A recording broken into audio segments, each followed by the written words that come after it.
ഹരേ രാമ രാമ രാമ ഹരേ ഹരേ. ഹരേ കൃഷ്ണ കൃഷ്ണ കൃഷ്ണ ഹരേ ഹരേ. ഹരേ രാമ രാമ രാമ ഹരേ ഹരേ. ഹരേ കൃഷ്ണ കൃഷ്ണ കൃഷ്ണ ഹരേ ഹരേ. ഹരേ രാമ രാമ ഹരേ ഹരേ. ഹരേ കൃഷ്ണ കൃഷ്ണ കൃഷ്ണ ഹരേ ഹരേ. സർവത്ര ഗോവിന്ദനാമ സങ്കീർത്തനം ഗോവിന്ദ ഗോവിന്ദ. ഇത് നമ്മൾ പറയുന്നത് 12-ാം അധ്യായമാണ്. ഈ അധ്യായത്തിൽ എന്താ പറയണതെന്ന് വെച്ചാൽ, ഈ അധ്യായം ഇതേവരെ കേട്ടതിനെ എല്ലാം ഒന്നും കൂടി മനനം ചെയ്യണം. ഇതിനെ പറയുന്ന പേരാണ് മനനാധ്യായം എന്നാണ് ഈ അധ്യായത്തിന് പറയുക. മനനം ചെയ്യാണ് ചെയ്യേണ്ടത്. അത് നമ്മളോട് ആദ്യമേ പറഞ്ഞു തന്നിട്ടുണ്ട്. എന്ത്?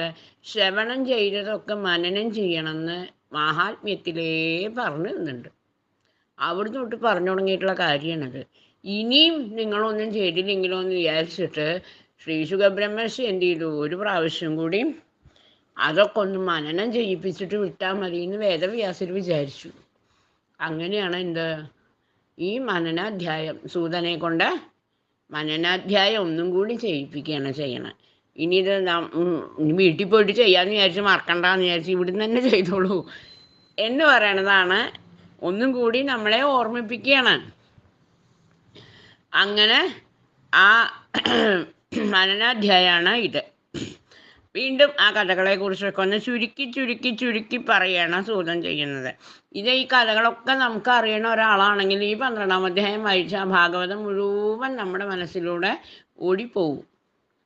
അതിനു വേണ്ടിയിട്ട് തന്നെയാണ് ഭാഗവതം മുഴുവൻ ഏത് നേരവും നമ്മുടെ മനസ്സിലൂടെ നടക്കാൻ വേണ്ടിയിട്ട് തന്നെയാണ് ഇങ്ങനെ ചുരുക്കിയിട്ട് 12-ാം അധ്യായം ഉണ്ടാക്കി വെച്ചിരിക്കുന്നത്. അപ്പോൾ അങ്ങനെയാണ് പറയണത്. അവന് ശൗനകാദി മഹർഷിമാർ പറയാണ് വീണ്ടും കഥകളൊക്കെ പറഞ്ഞു തരണം എന്ന് പറഞ്ഞു തുടങ്ങുമ്പോഴാണ് എന്ത്? സൂതൻ കഥകൾ ആരംഭിക്കുന്നത്. അവിടുന്ന് തൊട്ടിട്ടാണ് ഭാഗവതം തുടങ്ങുന്നത്. പിന്നെ ഒരു മഹാത്മാക്കളൊക്കെ പറയാറുണ്ട്, ഈ അധ്യായം കേട്ട് കഴിഞ്ഞാൽ ഭാഗവതം മുഴുവൻ കേട്ട ഫലമാണ്. അങ്ങനെ ഒരു ഫലശ്രുതി കൂടി ഈ അധ്യായത്തിനുണ്ട്. അങ്ങനെയോട് കൂടിയിട്ടുള്ള അധ്യായമാണ് ഇത്. അപ്പം ആദ്യം തന്നെ ഈ പറയാണ് എന്താ? ശൗനകാദികളോട് നൈമിഷാരണ്യത്തിൽ വെച്ചിട്ട് സൂതൻ കഥ പറയുകയാണ്, ഭാഗവതം പറയാൻ തുടങ്ങുകയാണ്. അങ്ങനെ പറയണം എന്ന് ആവശ്യപ്പെട്ടു. അതിനനുസരിച്ചിട്ട് അവർ കഥ പറഞ്ഞു തുടങ്ങുകയാണ്. വേദവ്യാസ മഹർഷി ഉണ്ടാക്കിയിട്ടുള്ള ഈ ഭാഗവതം പറയാണ്. വേദവ്യാസ മഹർഷി ഭാഗവതം ഉണ്ടാക്കാനുള്ള കാരണം നാരദൻ്റെ കഥ ഇതൊക്കെ പറഞ്ഞുകൊണ്ടാണ് എൻ്റെ ആദ്യത്തെ സ്കന്ധം പറയുന്നത്. അതിൽ പാണ്ഡവന്മാരുടെ പ്രായോപവേശം, പരീക്ഷത്തിൻ്റെ ജനനം, കുന്തിസ്തുതി, ഭീഷ്മസ്തുതി ഒക്കെ ഉണ്ട്. അതൊക്കെ പറഞ്ഞ് ഒന്ന് അവസാനം കലി നിഗ്രഹിച്ച് ആ കലി പരീക്ഷത്തിന് എന്നെ ബാധിക്കുന്നു.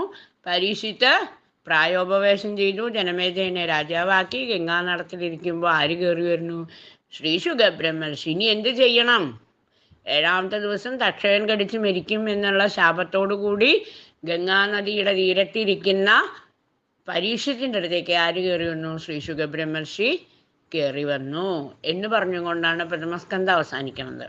പിന്നെ 2-ാമത്തെ ദ്വിതീയ സ്കന്ധത്തിൽ എന്താ പറയണേ? ദ്വിതീയ സ്കന്ധത്തിൽ എന്താ പറയണതെന്ന് വെച്ചിട്ടുണ്ടെങ്കിൽ ശ്രീ സുഖബ്രഹ്മർഷി പറഞ്ഞു കൊടുക്കുകയാണ് പരീക്ഷിത്ത് മഹാരാജാവിനെ, നിങ്ങൾ പേടിക്കൊന്നും വേണ്ട, 7 ദിവസം ആയുസുണ്ടല്ലോ.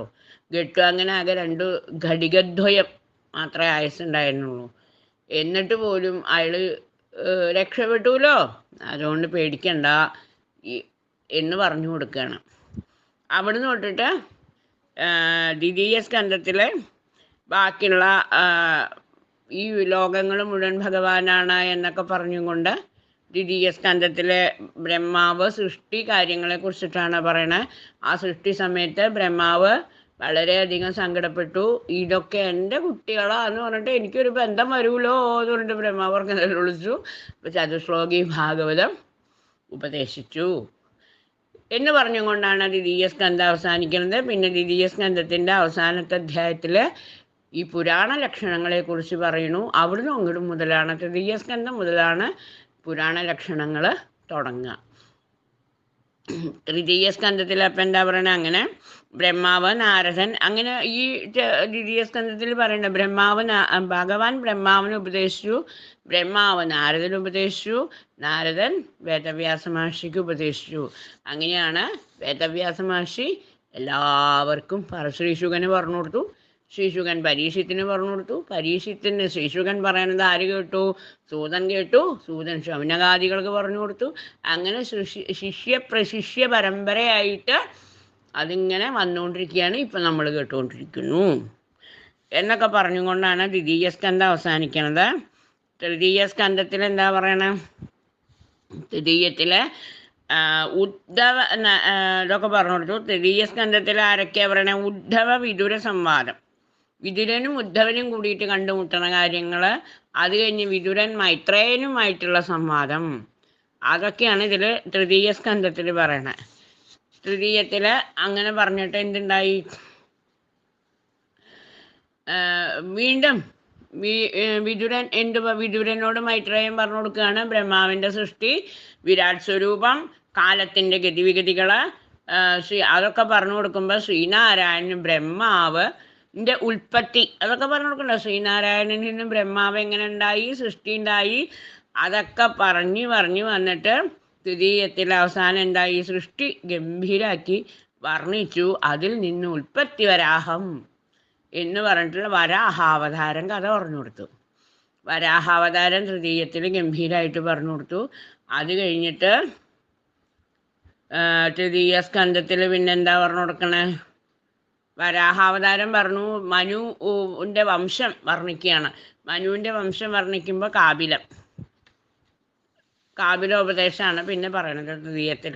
അങ്ങനെ കാപിലം പറഞ്ഞു കഴിഞ്ഞ് തൃതീയത്തിൽ കാപിലം പറയുന്നു. അത് കഴിഞ്ഞ് ചതുർത്ഥ സ്കന്ധത്തിൽ എന്താ പിന്നെ പറയണത്, ദക്ഷയാഗം, ത്രിവേലിതം, പൃഥുവിരിതം, പുരഞ്ജനോപാഖ്യാനം തുടങ്ങിയ കഥകളൊക്കെ ചതുർത്ഥത്തിൽ പറഞ്ഞിട്ട്, അത് കഴിഞ്ഞ് പഞ്ചമത്തിൽ എന്താ പറയണത്, പഞ്ചമത്തിൽ പ്രിയവ്രതൻ, നാഭി, ഋഷഭൻ, ഭാരതൻ എന്നൊക്കെ തുടങ്ങിയിട്ടുള്ള വലിയ വലിയ രാജാക്കന്മാരുടെ കഥകളൊക്കെ പറയണു. ഭദ്രകാളി ആവിർഭാവം, ഭരതനെ രക്ഷിക്കാൻ വേണ്ടി ഭദ്രകാളി പുറത്തേക്ക് ചാടിയ കഥ, പിന്നെ എന്താ പറയണേ, പിന്നെ ഭൂഗോള വർണ്ണന ഗംഭീരമായിട്ടുള്ളതാണ് പഞ്ചമത്തിലുള്ള ഭൂഗോള വർണ്ണന. ആ ഭൂഗോള വർണ്ണനകളെ കുറിച്ചൊക്കെ പറഞ്ഞു കഴിഞ്ഞ് നരകവർണ്ണന അതും കൂടിയും ഇത് പരീക്ഷിച്ച് ചോദിക്കുകയാണ്, അങ്ങനെയൊന്നും നരകല്ലേ ചോദിക്കുമ്പോൾ ഉണ്ടാന്ന് പറഞ്ഞിട്ട് ശ്രീ സുഖബ്രഹ്മർഷി അത് പറഞ്ഞു കൊടുക്കുകയാണ്, നരകങ്ങളുടെ വർണ്ണന പറഞ്ഞു കൊടുക്കണു. അത് കഴിഞ്ഞപ്പോൾ ഈ നരകവർണ്ണന കേട്ടപ്പോൾ പേടിയായി. അപ്പം അടുത്ത സ്കന്ധത്തിൽ ഷഷ്ഠത്തിൽ എന്തു പറഞ്ഞു, അജാമിളമോക്ഷം, വൃത്രാസുരവധം തുടങ്ങിയിട്ടുള്ള വൃത്രാസുരൻ്റെ കഥ, ചിത്രകേതുപാഖ്യാനം തുടങ്ങി മരുത്തുക്കളുടെ ഉൽപ്പത്തി എന്നൊക്കെ തുടങ്ങിയിട്ടുള്ള കഥകൾ പറയണു. അത് കഴിഞ്ഞിട്ട് സപ്തമത്തിൽ എന്തു പറഞ്ഞു, പ്രഹ്ലാദൻ്റെ കഥ. അജാമിളോപാഖ്യാനത്തിൽ എന്താ പറയണേ, നാരായണ എന്ന് ജപിച്ചാൽ മതി, എല്ലാ പാപത്തിൽ നിന്നും മോചനം കിട്ടും എന്ന് പറഞ്ഞ് പരീക്ഷത്തിനെ ആശ്വസിപ്പിക്കുകയാണ്. ആ നാമമഹാത്മ്യാണ് അതിൽ പറയണത്. അങ്ങനെ പറഞ്ഞ് പ്രഹ്ലാദൻ്റെ കഥ പറഞ്ഞു കൊടുത്തു. പ്രഹ്ലാദൻ്റെ കഥ നരസിംഹാവതാരം ഗംഭീരമായിട്ട് പറഞ്ഞു കൊടുത്തു. അത് കഴിഞ്ഞ് സപ്തമത്തിൽ നരസിംഹാവതാരം പറഞ്ഞു. അത് കഴിഞ്ഞ് അഷ്ടമത്തിൽ എന്താ പറയണേ, മന്വന്തര കഥകളിൽ ആദ്യം എന്താ പറയണേ, ഗജേന്ദ്രമോക്ഷം, അമൃതമഥനം, പാലാഴിമഥനത്തിൽ എത്ര അവതാരങ്ങളാണ് ഇങ്ങനെ, കൂർമാവതാരം, അജിതാവതാരം, പിന്നെ മോഹിനി അവതാരം, ശങ്കരമോഹനം, എന്തൊക്കെയാ പറയാനുള്ള അതിൽ ഗംഭീരമായിട്ട് കുറേ കഥകൾ. അത് കഴിഞ്ഞ് വാമനാവതാരം, മഹാബലീനെ അനുഗ്രഹിക്കുന്ന ആ കഥ, അവസാനം മഹാബലിയുടെ കാവക്കാരനായിട്ട് പോലും ഭഗവാൻ പോയി എന്നുള്ള കഥ. അത് കഴിഞ്ഞിട്ട് പിന്നെ മത്സ്യാവതാരം, സത്യവ്രതനെ മത്സ്യാവതാരത്തിലൂടെ ഗംഭീരമായിട്ട് സ്തുതിച്ച് ആ പ്രളയം വരലെ മത്സ്യം അവതരിക്കണം. അത് കഴിഞ്ഞാൽ സത്യവ്രതനെ അടുത്ത മനുവാക്കി മാറ്റണു എന്നുള്ള കഥകളൊക്കെ അഷ്ടമത്തിൽ പറഞ്ഞു കൊടുത്തു. അത് കഴിഞ്ഞ് നവമത്തിൽ സൂര്യസോമവംശങ്ങളുടെ കഥകൾ, ഈശാനുകഥ, ആ സൂര്യവംശത്തിൽ ഈ വൈവസ്വതൻ എന്നുള്ള ആ സത്യവ്രതൻ എന്നുള്ള അയാളെ മനുവാക്കിയല്ലോ, അത് വിവസ്വാൻ എന്നുള്ള മനുവായി. അയാളുടെ പുത്രൻ വൈവസ്വതൻ. ആ മനുപുത്രന്മാരുടെ കഥകളൊക്കെയാണ് പറയണത്. അവര് സൂര്യവംശവും സോമവംശവുമായിട്ടുള്ള കഥകൾ. അതിൽ സുദ്യുമ്നൻ എന്നൊരു രാജാവ് ഉണ്ടായി. ഒരു കുട്ടി ഉണ്ടായി. ജനിച്ചപ്പോൾ ആ കുട്ടി പെൺകുട്ടിയായിരുന്നു, ഇള. അപ്പോൾ ഈ രാജാവ് പറഞ്ഞു ആൺകുട്ടിയാക്കണമെന്ന്. അപ്പം വസിഷ്ഠൻ ആൺകുട്ടിയാക്കി കൊടുത്തു. ആൺകുട്ടിയാക്കി കൊടുത്ത സമയത്തുണ്ടായ കുട്ടികളാണ് സൂര്യവംശത്തിലുള്ള കുട്ടികൾ. ഇള അത് ചന്ദ്രൻ്റെ മകനായ ബുധൻ കല്യാണം കഴിച്ച് പെൺകുട്ടിയായിരിക്കുന്ന സമയത്തുണ്ടായ കുട്ടികളാണ് അവരെ സോമവംശക്കാരൻ. അപ്പോൾ ഒരാളുടെ അച്ഛനായിരിക്കുമ്പോൾ ഉണ്ടായ കുട്ടികൾ സൂര്യവംശവും അമ്മയായിരിക്കുമ്പോൾ ഉണ്ടായ കുട്ടികൾ ചന്ദ്രവംശവും. അങ്ങനെയാണ് സൂര്യ സോമവംശങ്ങളിലെ കഥകൾ പറയണത്. അങ്ങനെ കുറച്ച് കഥകൾ ഇങ്ങനെ പറഞ്ഞു. സൂര്യവംശത്തിൻ്റെ കഥകൾ ഗംഭീര രാജാക്കന്മാരാട്ടോ അവരൊക്കെ. അയോധ്യയിലുള്ള രാജാക്കന്മാരെ അവരൊക്കെ അങ്ങനെ പറഞ്ഞു വരുമ്പോഴാണ് നമ്മുടെ സാക്ഷാൽ ശ്രീരാമൻ, ദശരഥപുത്രനായ ശ്രീരാമൻ്റെ രാമായണം കഥകൾ പറയുക. ശ്രീരാമാവതാരം ബാക്കിയുള്ള കഥകളൊക്കെ പറയും. അത് കഴിഞ്ഞ് കഴിഞ്ഞാൽ സോമവംശം തുടങ്ങുമ്പോഴാണ് അവർ സാക്ഷാൽ പരശുരാമാവതാരം ഗംഭീരമായിട്ട് വിസ്തരിക്കുന്നു. ആ പരശുരാമാവതാരം കഴിഞ്ഞ് കഴിഞ്ഞാൽ പിന്നെ എൻ്റെ ദശമത്തിലെ കഥകൾ, അതായത് സോമവംശം വർണ്ണിച്ച് വരിക, ചന്ദ്രവംശം. ആ ചന്ദ്രവംശം വർണ്ണിച്ച് വരുമ്പോഴാണ് യദുവംശം വരിക. ആ യദുവംശത്തിൽ ആര് ജനിച്ചു? സാക്ഷാൽ ഭഗവാൻ കൃഷ്ണാവതാരം പറയുകയാണ്. ആ ദശമം പിന്നെ നവമം കഴിഞ്ഞ് ദശമത്തിൽ മുഴുവൻ ഭഗവാന്റെ കഥകളെ കുറിച്ചിട്ടാണ് മുഴുവൻ പറയുക. പൂതനേനെ കൊന്നത് ഭഗവാന്റെ അവതാര മഹോത്സവം. പൂതനെ കൊന്നു, ശകടാസുരനെ കൊന്നു, വൃത്രണാവർത്തനെ കൊന്നു. അങ്ങനെയുള്ള അസുരന്മാരെ മുഴുവൻ കൊന്ന കഥകൾ, ഓരലിമ്മ പിടിച്ച് കെട്ടിയിട്ട കഥകൾ, അങ്ങനെയുള്ള കുറേ കഥകൾ പറഞ്ഞ് രാസക്രീഡ, ബകാസുരവധം, അഘാസുരവധം, വത്സാസുരവധം എന്നൊക്കെ പറഞ്ഞിട്ടുള്ള കുറേ അസുരന്മാരെയൊക്കെ കൊന്ന കഥകളും ഇതൊക്കെ പറഞ്ഞു വന്ന് പിന്നെന്താ പറയുക, നവമം കഴിഞ്ഞ് ഏകാദശം പറഞ്ഞു. ഉദ്ധവനുള്ള ഉപദേശങ്ങൾ പറഞ്ഞു കൊടുത്തു. ഉദ്ധവോപദേശം കഴിഞ്ഞിട്ട് 12ാമത്തെ സ്കന്ധത്തിൽ പരീക്ഷത്തിന് മുക്തി കൊടുത്തു. പരീക്ഷത്തിന് മുക്തി കൊടുത്ത് സൂര്യവംശത്തെ ഇനി മാർക്കണ്ഡേയൻ്റെ കഥ പറഞ്ഞു കൊടുത്തു. അത് കഴിഞ്ഞ് സൂര്യവിന്യാസങ്ങളെ കുറിച്ച് പറഞ്ഞു കൊടുത്തു. അതെല്ലാം കഴിഞ്ഞ് കഴിഞ്ഞപ്പോൾ അവസാനത്തൊരു വരി പറയുകയാണ്. എന്ത്?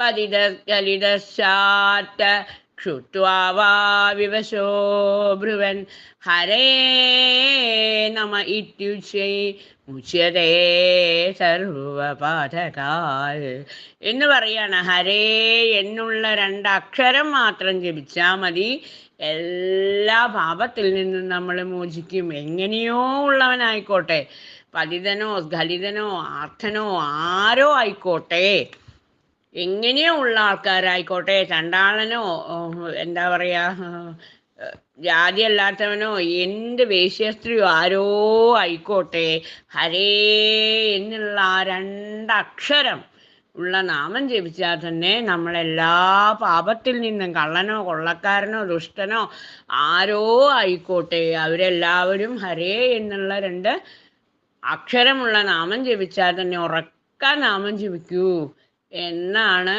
അവസാനം 12ാം അധ്യായം നമുക്ക് പറഞ്ഞു തരണേ. ഈ ഭാഗവതം മുഴുവൻ കേട്ട് കഴിഞ്ഞാൽ എന്താ ഗുണം ഉണ്ടാവണ്ടേന്ന് ചോദിച്ചാൽ നാമം ജപിക്കാറാവണം. ഇത്രയേ ഉള്ളൂ, വേറൊന്നുമില്ല. ഏത് നാമായാലും വിരോധമില്ല. ഇതിൽ ഹരേ എന്ന് നീട്ടി വിളിക്കൂ എന്ന് നമ്മളോട് പറയുന്നു. അതിലേത് നാമം? ഭഗവാന്റെ നാമം ജപിക്കാറാവണം നമുക്ക് എന്നാണ് ഈ 12ാം അധ്യായത്തിൻ്റെ അവസാനം പറയണേ. അത് കഴിഞ്ഞിട്ട് പറഞ്ഞു കൊടുക്കുകയാണ്,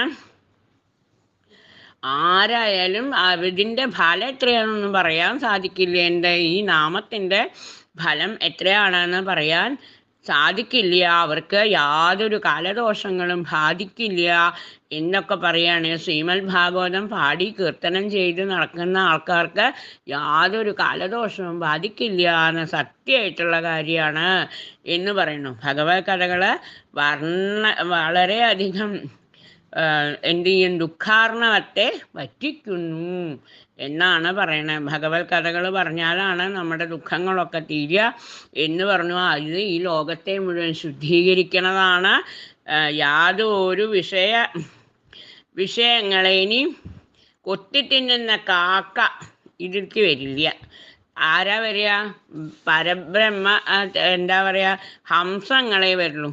അവരാണ് ഈ ഭാഗവത കഥകൾ പറഞ്ഞുകൊണ്ട് നടക്കുക എന്ന് പറയുകയാണ്. അങ്ങനെ നിഷ്കാമമായി കർമ്മം അനുഷ്ഠിക്കുകയാണ് വേണ്ടത്. അതിനു വേണ്ടിയിട്ട് ഭഗവാനെ സേവിക്കുകയാണ് വേണ്ടത് എന്നൊക്കെ പറഞ്ഞുകൊണ്ടാണ് ഭാഗവതം ഭക്തിയോടുകൂടി ശ്രവണകീർത്തനങ്ങൾ ചെയ്തുകൊണ്ടിരിക്കുകയാണ് വേണ്ടത് എന്ന് പറയുകയാണ്. അതാണ് ഏറ്റവും വലിയ ജന്മത്തിൻ്റെ ലാഭം എന്ന് പറഞ്ഞുകൊണ്ട് വേദവിത്തുകളെ ഭാഗവതം ശ്രവണം ചെയ്ത് നിങ്ങൾ വളരെയധികം ഭാഗ്യവാന്മാരാണ്. വേദവിത്തുക്കളെ എന്ന് വിളിക്കുന്നത് ആരെയാ? ശൗനകാദി മഹർഷിമാരെയാണ് കേട്ടോ. സൂതൻ പറയണത്. നിങ്ങൾ ഇത് കേട്ടത് കൊണ്ട് വളരെയധികം ഭാഗ്യം ചെയ്ത ആൾക്കാരാണ് എന്ന് ശൗനകാദികളോട് പറയുകയാണ്. അത് കഴിഞ്ഞിട്ട് എന്തു പറഞ്ഞു കൊടുത്തു? ഈ പറഞ്ഞ ഞാനും എന്തോ മുജ്ജന്മ ഭാഗ്യം കൊണ്ടാണ് എനിക്കും ഇത് പറയാനുള്ള കാര്യം ഉണ്ടായത്. അതത്രേ ഉള്ളൂ. ഭാഗ്യമുള്ളവർക്ക് മാത്രമേ ഭാഗവതത്തിൻ്റെ മുമ്പിൽ എത്താൻ പറ്റൂ. അല്ല, എത്ര ജനങ്ങളുണ്ട്, എത്താനൊന്നും പറ്റില്ല. ഈ ഭാഗവതം എടുക്കണമെന്നും വായിക്കണമെന്നും കേൾക്കണമെന്നും ഒക്കെ തോന്നണത് മുജ്ജന്മ സുഹൃതം കൊണ്ടാണ്. അതുള്ളവർക്ക് മാത്രമേ അവിടേക്ക് എത്താൻ സാധിക്കുള്ളൂ എന്ന് പറഞ്ഞുകൊണ്ടാണ് ഇത് അവസാനിക്കുന്നത്. എന്നിട്ട് സൂതൻ എന്ത് ചെയ്തു? ആരൊക്കെ നമസ്കരിച്ചു? ഭഗവാനെ നമസ്കരിച്ചു, ഈ വേദവ്യാസനെ നമസ്കരിച്ചു, അദ്ദേഹത്തിൻ്റെ ഗുരുനാഥനായ ശ്രീശുക ബ്രഹ്മർഷിയെ നമസ്കരിച്ചു. അങ്ങനെ എല്ലാവരെയും നമസ്കരിച്ചു എന്ന് പറഞ്ഞുകൊണ്ടാണ് ഈ അധ്യായം ഇവിടെ അവസാനിക്കുന്നത്. സർവത്ര ഗോവിന്ദ നാമ സങ്കീർത്തനം. ഗോവിന്ദ ഗോവിന്ദ.